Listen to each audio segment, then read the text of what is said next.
Stop. Listen closely to the sound of our economy. You hear the horns, the music, the laughter, but beneath all that noise, there is another sound. The sound of a billion naira changing hands every day, yet it makes no official record.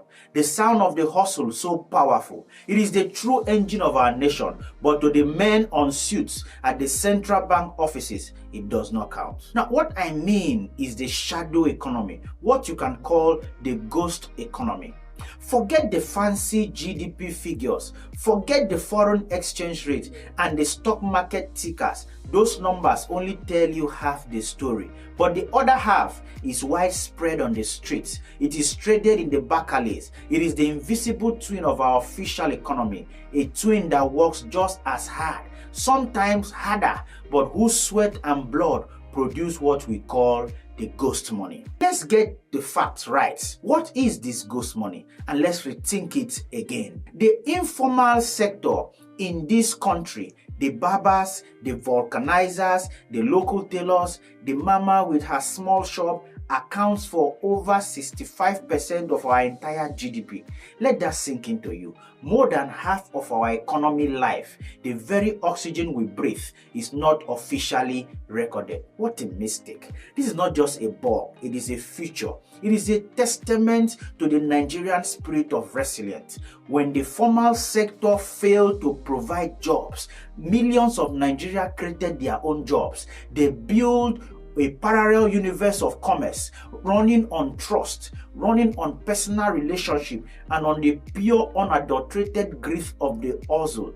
These are the real economic heroes. The street vendor who manages her inventory in her head, the mechanic who learns his craft on the job, passing it down to the apprentice. I mean that seamstress who is a one-woman production factory. She moves from being an entrepreneur to the manager to the risk taker of a particular business all by herself. But here is the mind-bending paradox. This massive, resilient, multi-billion-dollar empire is also a cage. Yes, a cage. It is a hustle that keeps people alive, but always keep them also trapped. It is called a ghost economy, and there is a cost of being a ghost. Why do I say so? Because ghost money can't get a loan from a formal bank. Your market store, your street side mechanic workshop does not qualify for a mortgage. Your hustle does not build a credit history. This means you cannot grow,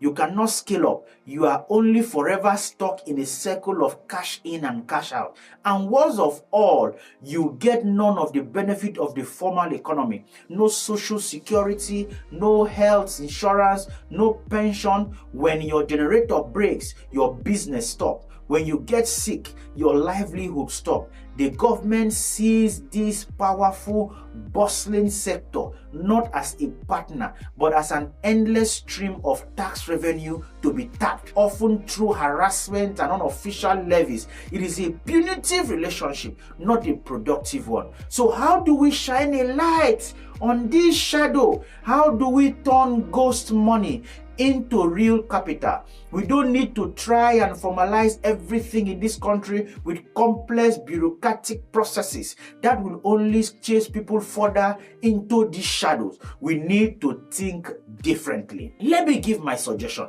First, we can create a hustle ID, a simple community-based digital registry for informal workers, not for tax purposes initially, but to give them a verified identity and a traceable business history. Secondly, we can build a trust credit score. We can use payment apps and community platforms to record a person's payment history. We can know their consistency and their trustworthiness. Now, this allows them to build a verifiable reputation that can be used to assess microloans for their businesses, maybe for a new sewing machine or maybe for a better toolbox. And finally, we need to change the government's mindset from seeing these people as tax streams to business partners.